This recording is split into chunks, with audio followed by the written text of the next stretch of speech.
Hello friends, welcome to study group Pathshala. मैं अभिलाष और आज की जो क्लास है काफ़ी ज़्यादा इंपॉर्टेंट होगी। इसमें हम लोग डिस्कस करेंगे ट्रांसलेशन को, और ये ट्रांसलेशन होगा हिंदी टू इंग्लिश। ठीक है, और ये एक्सरसाइज जो होगी 12 होगी। इसके पहले के एक्सरसाइज को आप देख लेना, अच्छे से तैयार कर लेना, ताकि आपको किसी भी तरह का ट्रांसलेशन मिले वो आप कर पाओ आसानी से। और इस सीरीज़ के अंतर्गत मैं आपको हिंदी टू इंग्लिश और इंग्लिश टू हिंदी दोनों ही ट्रांसलेशन कवर करा दूंगा। तो आप इस पूरी सीरीज़ को जरूर वॉच करना। ठीक है, आपको सारी चीज़ें अच्छे से समझ में आएंगी, और जितने भी इंपॉर्टेंट टाइप के जो ट्रांसलेशन एक्सरसाइज हो सकती है जो आपके एग्जाम में पूछी जा सकती हैं, या जिस पैटर्न पर बेसिकली पूछा जा रहा है एग्जाम में, वो सारी चीज़ें हम लोग यहाँ पर कवर कर रहे हैं। तो इसलिए आप इस सीरीज़ को जरूर वॉच करना। राइट दोस्तों, इसके साथ ही साथ आप इन बुक्स को ले सकते हो। इसमें आपको जो है आपको ट्रांसलेशन की सारी एक्सरसाइजेज इंपॉर्टेंट मिल जाएंगी। इस 50+ जो है यहाँ पर आपको बेसिकली एक्सरसाइज प्रैक्टिस की एक्सरसाइज मिल जाती है इस बुक में। साथ ही साथ कंप्लीट ग्रामर जो है वो कवर कराई गई है, ताकि आपको अलग से कुछ पढ़ना ना पड़े। जस्ट आपको सारे के सारे यहाँ पर ग्रामर कवर हो जाएगी इस बुक में। साथ में एग्जाम्पल्स भी दिए गए हैं ताकि आप और बढ़िया तरीके से चीज़ों को समझ पाओ। राइट, और साथ ही साथ प्रैक्टिस सेट के साथ साथ इसमें सोल्यूशन भी दिया गया है ताकि आपको कंफ्यूज ना हो किसी तरह से भी। ठीक है, तो प्रैक्टिस सेट को आप यहाँ पर 50+ प्रैक्टिस सेट है जिनको आप अच्छे से तैयार कर सकते हो, प्रैक्टिस कर सकते हो, क्योंकि जितना ज़्यादा प्रैक्टिस करोगे उतना बेटर रहेगा आपके लिए। राइट, और लोएस्ट कॉस्ट में बुक आपको मिल जाएगी, एडिशनल 30% डिस्काउंट भी मिल जाएगा। तो डिस्क्रिप्शन में दोस्तों लिंक दिया गया है, वहाँ से जाके आप डिस्काउंटेड रेट्स पे इन बुक्स को ले सकते हो। राइट, और ऐसे के लिए भी आप यहाँ पर बुक्स को ले सकते हो, उसका लिंक भी आपको डिस्क्रिप्शन में मिल जाएगा। राइट दोस्तों, तो चलिए शुरुआत करते हैं। आपको यहाँ पर पैसेज दिया गया है, इस पैसेज को आपको ट्रांसलेट करना है। हिंदी टू इंग्लिश ट्रांसलेशन होगा, तो हिंदी का एक पैसेज आपको दिया जाएगा, उसको आपको इंग्लिश में ट्रांसलेट करना होगा। ठीक है, तो आप यहाँ से पढ़ के भी कर सकते हो। मैं आपको यहाँ पर लाइन बाय लाइन बताते चलूँगा कैसे ट्रांसलेट करना है और कैसे आप एग्ज़ाम में करोगे, सारी चीज़ें, है ना। तो चलिए शुरुआत करते हैं। जैसे कि दोस्तों यहाँ पर दिया गया है, जॉर्ज रात्रि देर तक पढ़ते रहे, अगले दिन देर तक सोते रहने के कारण क्लास में देर से पहुँचे। ठीक है, अब देखो इसको कैसे करोगे कि जॉर्ज रात्रि देर तक पढ़ते रहे, नहीं देर रात तक पढ़ते रहे, इसको कैसे लिखना है, George kept studying till late night. Late night, देर रात्रि के लिए आप लोग लिखोगे लेट नाइट। लेट नाइट मतलब देर रात्रि तक हो गया। ठीक है, बाकी केप्ट स्टडिंग मतलब पढ़ते रहे, किसी काम को करते रहे, इसका मतलब केप्ट स्टडिंग आप यहाँ पर लगा सकते हो।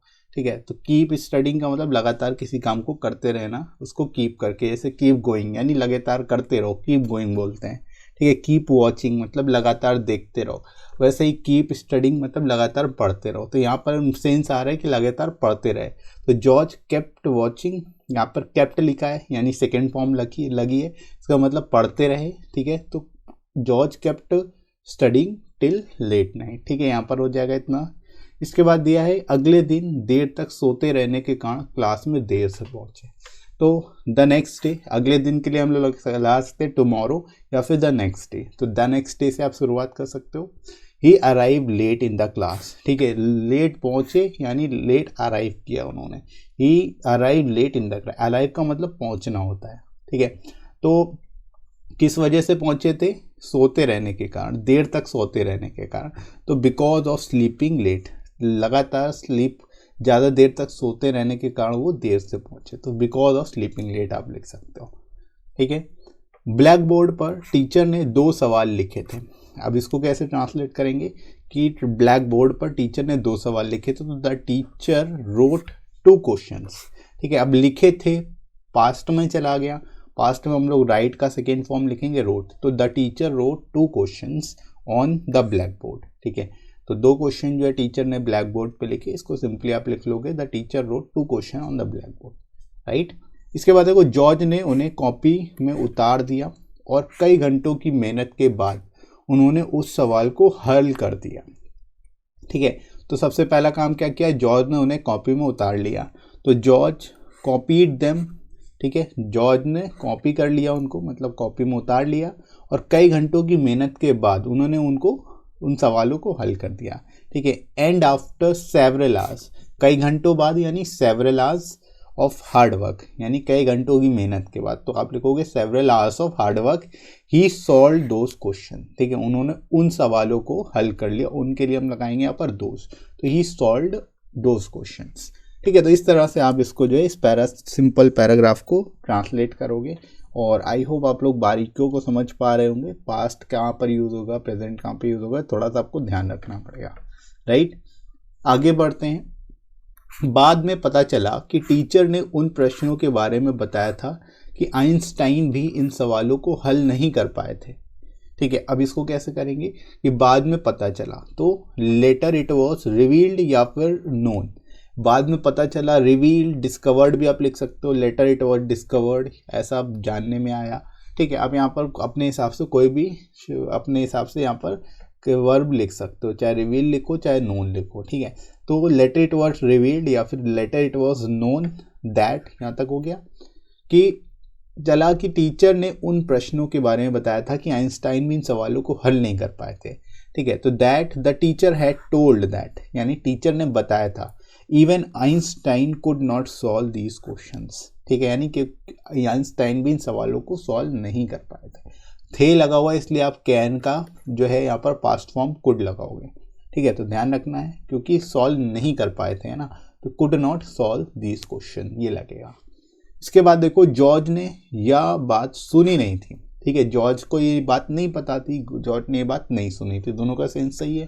तो George did had not heard this, heard जो है हियर की थर्ड फॉर्म है, तो हेड के साथ थर्ड फॉर्म लगेगा, तो George had not heard this. ठीक है, यानी जॉर्ज ने पहले नहीं सुना था या बात नहीं सुन रखी थी।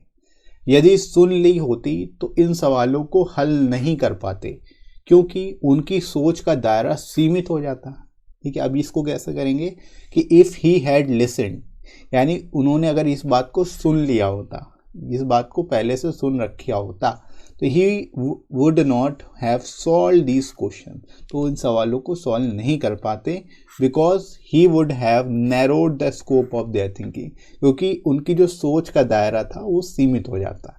ठीक है, तो इस तरह से इसको जो है ट्रांसलेट कर सकते हो, बहुत ही आसान से तरीके से, सिंपल से तरीके से, राइट। आई होप आप लोगों को समझ में आ रहा होगा कैसे इसको बेस्ट पॉसिबल वे में ट्रांसलेशन करते जाना है, राइट। इसके बाद आगे बढ़ते हैं। असीमित सोच के साथ उत्साह और लगन के सहारे वो इन क्वेश्चन को हल करने में सफल हो गए। ठीक है, अब असीमित सोच के साथ, तो with the help of enthusiasm and dedication. ठीक है, उत्साह और लगन और विद अनलिमिटेड थिंकिंग। ठीक है, असीमित सोच के लिए हम लोग लगाएंगे अनलिमिटेड थिंकिंग। तो with the help of enthusiasm, enthusiasm होता है उत्साह। ठीक है, लगन के लिए हम लोग लगाएंगे डेडिकेशन, तो विद अनलिमिटेड थिंकिंग यानी असीमित सोच। He succeeded in solving these question, यानी वो इन सवालों को हल करने में सफल हो गए। सक्सीडेड, ही सक्सीडेड मतलब किसी काम को करने में सफल होना, राइट। हम सभी के अंदर अद्भुत अपार आंतरिक शक्ति विद्यमान है।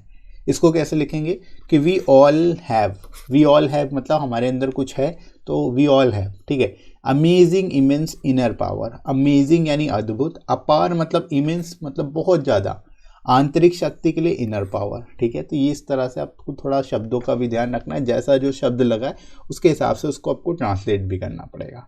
ठीक है, तो थोड़ा सा आप ध्यान रखोगे तो और बेहतर ट्रांसलेशन आप कर पाओगे एग्जाम में, राइट। तो आई होप आप लोग समझ पाए होंगे यहाँ तक। आगे बढ़ते हैं। उन शक्तियों को जागृत करना है। ठीक है, उन शक्तियों को जागृत करना, इसको कैसे लिखोगे, those powers have to be awakened. Awakened मतलब होता है किसी चीज़ को जागृत करना, किसी चीज़ को जगा देना। ठीक है, सोए हुए को जगा देना, अवेक होता है, तो अवेकेंड मतलब अपनी अंदर की सोई हुई शक्तियों को जगा देना। ठीक है, those power have to be awakened, right. आपके सामने कोई शेर आ जाए तो आप इतना तेज दौड़ोगे कि ओलंपिक के दावक आपसे पीछे रह जाएंगे। ठीक है, ऐसी ही बड़ी चुनौतियां हमारे अंदर छिपी शक्तियों को जगा देती हैं। ठीक है, अब देखो इसको कैसे लिखोगे कि अगर आपके सामने शेर आ जाए, तो if a lion comes in front of you, अगर आपके सामने शेर आ जाए इसको कैसे लिखेंगे कि if a lion comes in front of you then you will run so fast that Olympic runner will be left behind by you। यानी जो ओलंपिक्स का रनर है वो भी आपके पीछे रह जाएगा, मतलब आप उससे तेज भागने लगोगे। ठीक है, तो इस तरह से इसको आप लिख सकते हो।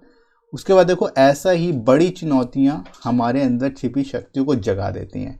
तो सच इंक्रीज चैलेंजेस, यानी जो बड़ी हुई चुनौतियाँ होती हैं, इंक्रीज चैलेंजेस होते हैं, awaken the hidden powers inside us, ये हमारे अंदर जो हिडन पावर है उसको जगा देती है, उसको वेकअप कर देती है, अवेक कर देती है, राइट। तो इस तरह से आप इसको लिख सकते हो, सिंपल वे में ट्रांसलेट कर सकते हो। और आई होप आप लोग समझ पा रहे होंगे, थोड़ा सा बारीकियों को समझते चलेंगे तो और अच्छे से आप ट्रांसलेट कर पाओगे, राइट। इसके बाद देखो, हमारे दिमाग में बहुत शक्ति है पर हम उसका पूरा उपयोग नहीं कर पाते क्योंकि हम अपने दिमाग को गलत इन्फॉर्मेशन, निगेटिव थिंकिंग, भूतकाल की बातों या भविष्य की चिंताओं से ज़्यादा भर लेते हैं, जिससे दिमाग की शक्ति कम हो जाती है। ठीक है, अब इसको कैसे करेंगे कि हमारे दिमाग में बहुत शक्ति है, तो there is a lot of power in our mind. ठीक है, हमारे दिमाग में बहुत शक्ति, इसको कैसे लिखेंगे, there is a lot of power in our mind.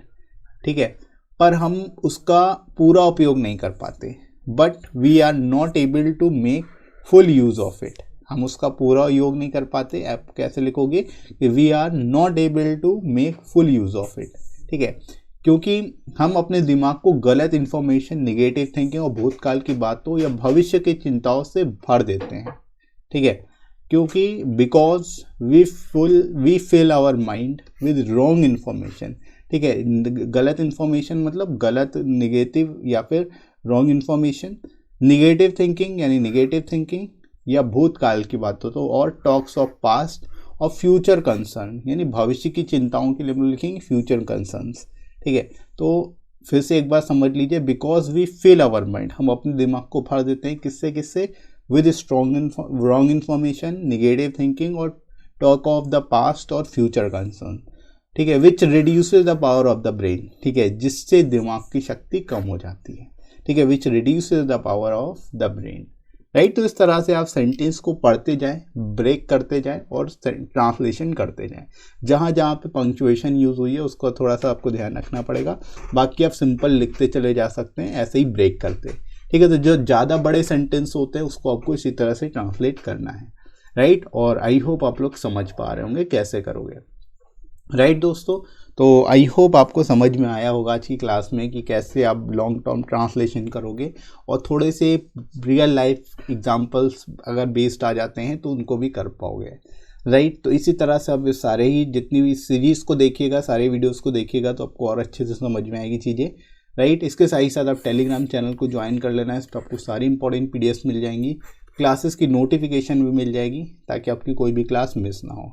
इसका लिंक आपको डिस्क्रिप्शन में मिल जाएगा, साथ ही साथ कमेंट सेक्शन में पिन कर दूंगा, वहाँ से जाके डायरेक्ट आप टेलीग्राम चैनल ज्वाइन कर सकते हो, राइट। और ये वीडियो आपको कैसा लगा कमेंट करके ज़रूर बताइएगा। वीडियो हेल्पफुल लगा हो तो लाइक करिएगा, इस वीडियो को शेयर करिएगा अपने सभी दोस्तों में, और सब्सक्राइब कर लीजिए इस चैनल को अगर आप में कोई नया है तो, राइट फ्रेंड्स। तो अभी के लिए इतना ही, नेक्स्ट मिलते हैं अगली क्लास में। Thanks for watching.